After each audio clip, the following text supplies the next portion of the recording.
Shubi Entrata nababash ngayon sa mga Don Bell fans dahil sa umano'y na pinakita niya na kasama niya si Donnie Pangilinan sa iisang event. At talagang hiyang-hiya siya na puntahan si Donnie dahil hindi naman sa lingad sa kaalaman ay crush na crush niya ito. Sa sobrang iyan niya nga ay si Donnie Pangilinan na nga ang lumapit sa kanya at para mag-greet at may pahag pa nga ito. Hindi nga naman ng mga netizen ay Belle doesn't deserve any of this. She stay composed and kind even when people are bashing her.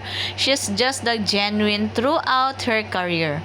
She's been so unproblematic, yet people still trying to bring her down. She deserves respect, and Donnie too. He's clearly fed up with the fake narratives, especially since Belle is being dragged into them. He really stood his ground to protect her. Naman nagsasabi na public priority ba itong si Donnie, hindi pwedeng mag-fangirling? Paano ba dapat mag-behave kung nasa harap mo na ang crush mo?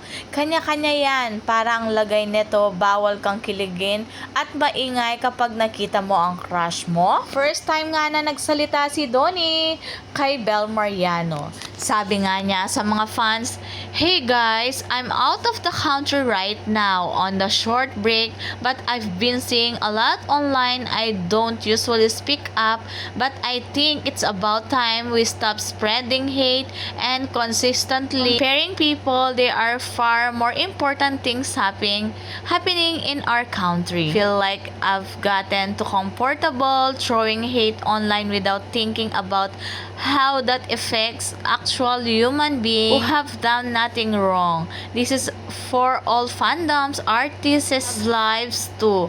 It's gone below that belt. Why did we reach this point?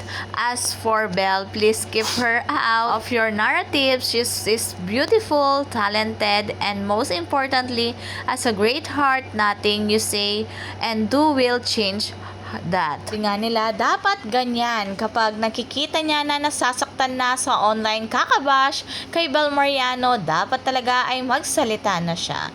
Dahil siguro hindi na matiis ni Donnie Pangilinan ang mga pambabash online. Talang si Belle ay talagang tahimik na tahimik lang, hindi niya pinapansin ang mga basher at tuwang-tuwa pa nga na may crush si Shubi kay Donnie. Nung time na na-interview siya, kaya guys, respetuhin natin ang mga desisyon ng mga fandoms natin at hindi naman nahayaan ni Donnie na masaktan si Belle Mariano.